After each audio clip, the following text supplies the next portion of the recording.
That window isn't serving you. It's actually only hurting you because it's lighting, it's backlight. I don't have a very great setup. In fact, my setup is optimized pretty much for audio. Mhm. I'm looking into a wall with bookshelves and, some sound treatment, and it sounds okay. Sounds pretty decent. But there's a window behind me. I mean, it doesn't look great, right? Yeah. So what would I do differently? What could I do differently on a budget? A few $100 maybe. Yeah. And I own some lights and stuff. What could I do differently?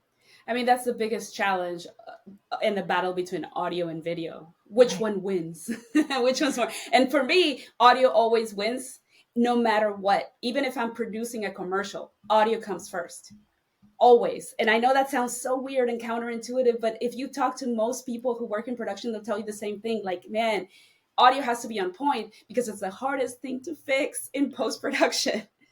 You can do a And lot of things to the sounds visuals. it's so distracting. When you're Yes, but you watching a good video, but the audio isn't good, it's horrible. exactly. So believe it or not, that's a thing that we have been talking about forever in the video side of things.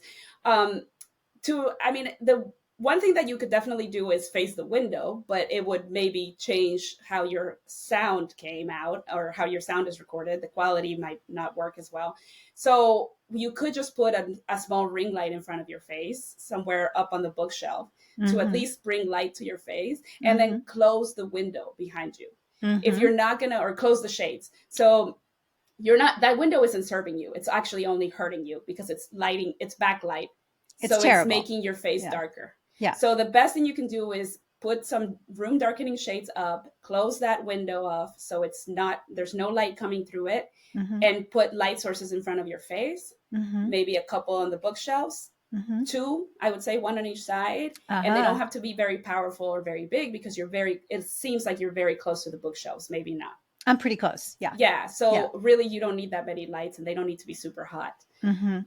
Just that alone will make a big difference in how you look. Now, Uh-huh. your background is another story. I mean, you could do green screen or you could hang a paper backdrop behind you, but then you'd have to light the backdrop a little bit so it Mhm. doesn't have a shadow. Mhm. Um, Mhm. or you could just organize, the stuff behind you so that it's a little bit more like Yeah. defined and intentional. Right. I could make this into its own little space. Yeah. Yeah. Yeah.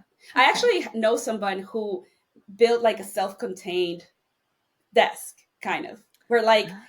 she created something behind her, and then there's like the front part is all soundproofing essentially, but there's Yeah. something behind her that is visually appealing, and then Yep. she has lights, so Mhm. it makes it perfect for both audio and video. Wonderful. Thank you so much for this tip. I feel like I just did like an HGTV spot. We're going to take a little tour through how do you do this, but I think everybody's going to want to know.